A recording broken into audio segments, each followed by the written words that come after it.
Hey everyone, I'm Megan with A Cure in Sight, and I am joined by Danae this morning. We just wanted to hop on and talk to you guys a little bit about some of the updates we have going on and some of the fun stuff that's coming up.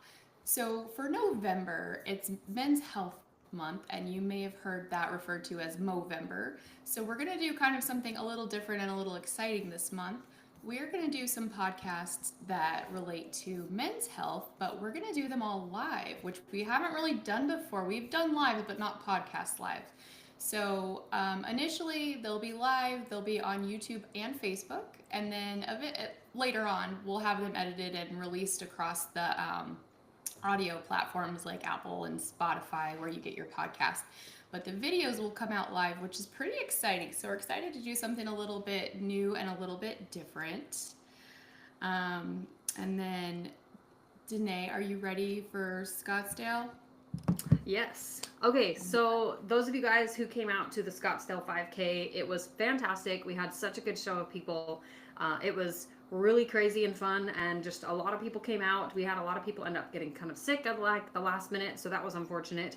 But we did have, I think it was over 344 or 330 something plus people registered between virtual teams and in-person teams. I believe Allie's Racers for Allie with a Cure or Allie's Racers for a Cure was the largest team. They had like over 60 people present. It was phenomenal. It was so incredible to see. But we raised over $20,000 for actionable ocular melanoma research as well as patient funding. And again, half of the proceeds from the race will go back to Honor Health Research Institute, where Dr. Justin Moser does research for ocular melanoma. So it's really exciting stuff. We are so glad that we got to finish off our Arizona kind of fun stuff that we had between I Believe and the 5K. We got to finish it off with a bang with the 5K. So thank you everybody for coming out. If you guys didn't know, the pictures are up on the race sign up page. So if you go to the run sign up page for Looking for a Cure in Scottsdale, where you registered and did all of your fun stuff, you can actually find your photos by your bib number, by your first and last name. There's a few different search options, and you can pull some really fantastic photos from the event. But yeah, it was so much fun, and I'm so glad that we got to come together as a community here in Arizona while it was actually beautiful and nice, and we got to do this race. So thank you again to everybody who came out, to all of our sponsors, all of the people who participated, and thanks to Melody for coming out in person again and just helping run this race, and Laura, who was our major race coordinator on the ground. So anyway, that's all I got for the race, Megan. Awesome. I'm so sad that I missed it. I know it was beautiful. I know it was so nice. Like seriously, it was beautiful outside. It was incredible. So, okay, Awesome. Megan, speaking of like, obviously we did some cool fundraising. I think that the Scottsdale race was the second largest fundraiser between Palo Alto with Dr. Murthy and Jaya, and our Scottsdale race. We raised, I think, over $50,000 this year just in races alone. But one of our goals is to actually fundraise here on Facebook. So, Megan, do you want to tell us a little about what's coming up in less than a month, I think? Yes, absolutely. So we have Giving Tuesday coming up. And we have some pretty cool ideas. What should we start with? So I guess I kind of think maybe let's throw it out there and let's get some feedback on this dare idea of like, okay, so just for reference, any of you guys who've had kids who've done like fundraising at school, right? Sometimes they'll do like a dare where it'll be like, if the school raises, X amount of money, then what we'll do is we will we will like dunk the teacher, or we'll do something crazy to the principal, or like just something like that. So we were thinking we could do something like that for us, and it could either be that Danae does something, or maybe Danae and Megan and Melody do something. Obviously we're not necessarily going to be in person, we're going to be virtual, but we were thinking that if we can hit our goal and raise 25, or well, I think it's 25,000 by the end of the year was what we had set as a goal. Between now and the end of the year, we want to raise over 25,000 just to continue funding our programs. Our patient financial aid program is fantastic, but we want to just turn it over to you guys and have you give us some ideas for like what kind of a dare on like Instagram live or YouTube, whatever that we do here live. What would you like to see me do if you want to see me do something crazy? So far, the only thing I've got is to do something where I go somewhere cold on purpose and like cryo chamber freezer and just stand in a freezer, and then I can tell you guys a little about cryotherapy. Um, I anyway, would love that idea because I don't really know what a cryotherapy chamber looks like, so I would love to actually see how that process works.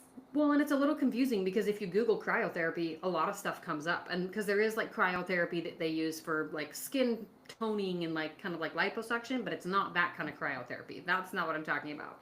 It's kind of like a cold plunge, only you're just standing in a freezer. Anyway, so if you guys have any ideas for like some kind of a fun dare that I could do other than that, feel free to drop them in the comments below and tell us a little about what you think would be funny to watch me do on social media. Because I'd happily provide some entertainment. Anyway, so that's just one idea, is that we've got this fundraising dare kind of in the mix. And if you guys don't give us another idea, then we'll proceed with our idea. Yes. And then if you have been on our social media or get the newsletter, you may have seen that we have some invitations for our end of the year giving campaign that goes right along with Giving Tuesday. Those are brochures that you can give out to friends and family. You can email us, contact at a Kieran site, and send us your address, and we'll happily mail you some to give out. Or you can send us a list of addresses and we'll mail them for you. It's so awesome, and it's really a unique way, especially for those of you who like something handheld or like to be able to send something, personable. It is something that just comes in the mail, and it's, just a brochure kind of a thing. I've given them out to my parents, my grandparents before. It's definitely something handy, especially if you want to kind of take the load off of you to approach them. Then, like Megan said, we can mail it for you, and we will happily send that out. But it's super important that you guys understand that. Yes, we are a nonprofit, but that doesn't mean that we can just exist without the support of you guys. So this doesn't necessarily mean that we expect, and I talk about this all the time, we don't expect patients to fund their own research forevermore, right? Like, it should not fall on the patients. But you guys do have a community, and you have the potential to have this ripple effect. And there's another phrase for it called the compound effect. But it's just this idea that no matter how small you believe your impact to be, it actually is a lot bigger than you think it is. Just like a pebble that falls in a pond, it ripples out. And so the more that you can share, be it on social media, in person, sending out a text message, the more that you can just share and ask for people to contribute to your cause, right? Because this is your cancer. Like, let's take some ownership over this and let's advocate for it. And part of advocacy is that we advocate for fundraising, because without fundraising, we don't have patient research for like actual trials and drugs and drug development. We don't have those things without research. We don't have research without funding. And we can't give money to research without funding that comes from fundraising. And then the other part of this is that as a nonprofit, we actually have a wide variety of programs. So if you weren't aware, we do have a financial aid program that you can apply for financial aid, just kind of dependent on your financial status. And Megan, I think I have it down that we raised last year, so in 2023, we gave out over $70,000 in financial aid just to help patients, right? To help them travel, to help them with their groceries, to help them with medical bills. And everyone, like, so I mean, on average, like that's a good amount of money to go out to each patient just to help them with whatever they needed help with in the moment. Because we understand this diagnosis is devastating. And so we want to help in the ways that we can, even if it's just, for a short duration of time. So we were able to help with over 70,000 in aid, and I think this year we're on track to be around the same, maybe a little bit higher than that. So right now I think we're about 50,000+ that we've given out in financial aid, and so the goal would be that we could help more than 70,000 again this year. Right. And we've then also do you remember? given 100,000 to actionable? Is that actionable or actionable? Actionable OM research too. So there's more than one component to this. There's several things that we do. Yeah. And so in addition to the research, if you guys are watching here on Facebook, on social media, Megan and I do the podcast. The podcast is not this like free and independent resource that just kind of makes itself. Like, we have an editing team. We have Megan and I. We have people who are involved in making sure that we have these free educational resources for you guys, and they stay free because of donations, because of sponsorships. So anything that you guys can do to help spread the word, especially around Giving Tuesday, this time of the year when people have a little bit more generosity in their hearts, we would seriously appreciate the help. If you're not sure how to make a social media fundraiser, please ask us. We will happily help you. But if you don't want to make a social media fundraiser, maybe you're just kind of sick and tired of social media for the moment, then please head to our website. You can go to akieransite.org and hit the donate page. And there's so many different options for what you can do. Lots of good ideas for how to make donating something that is flexible. It is, potentially what is it? Tax deductible. We are a 501c3 nonprofit, so that does mean that pending whatever you do on your taxes, this could be tax deductible as well. Yeah, absolutely. And one of the things that Giving Tuesday promotes is group giving, where you get a circle of friends together and you go in as sort of like a campaign together. So it doesn't all have to fall on you. You can spread this message to your friends, your community. You can throw a little party, get everyone together.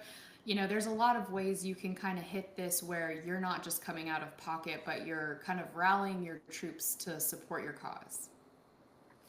No, agreed. And we are going to be announcing some different Giving Tuesday, I think, ideas and things that are going to be um, circulating here on social media. So on Facebook, we'll post just wherever we can and send it out, of course, in the newsletter. But if you guys just keep an eye out on our social media channels and just make sure to look for those ideas and take care of sharing with your community and try and rally those people together for Giving Tuesday, which, if you did not know, it's December 3rd this year.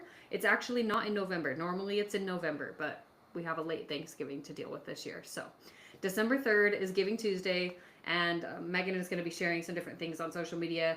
Our plan is to go live just about every week to give you guys some good ideas and just let you know what's happening in terms of what are we going to be doing on Giving Tuesday. So you can expect to see our lovely faces at least once a week for the next few weeks.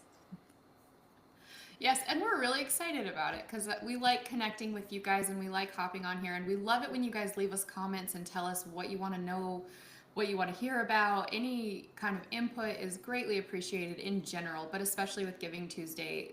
Let us know if you guys have ideas, if there's something you want to see, and just help us help the community. What can we do? Yeah, of course. Megan, I don't have anything else that I wanted to say for the moment. So do you have anything else that you wanted to close out with? I think that's all for right now. We just wanted to give you guys a heads up that this is what's coming, and stay tuned for our live podcast. We'll kind of announce when those are going to pop up, but we're just excited. Well, and speaking of the live podcast, I am going to be going live this weekend on Saturday evening. And just stay tuned for the final time. I don't want to say the wrong time live, but stay tuned on our page to see the final time. I'm going to have a few men from the ocular melanoma community, and we're going to just go live and have a chat, just have an open and honest chat about ocular melanoma from the men's perspective, and just how these guys are coping and what is helping them, what's not helping them. And hopefully this can provide some insights. And those of you who have men in your lives who have ocular melanoma, you can share this with them. So please hang out with us live on Saturday evening, and we will see you guys then. Absolutely. And I'm excited to hear from the men's perspective because I feel like women tend to share a lot more. So this is going to be really interesting. Yep, it will be. All right. Thanks, Megan. See you next time. All right. Bye, guys.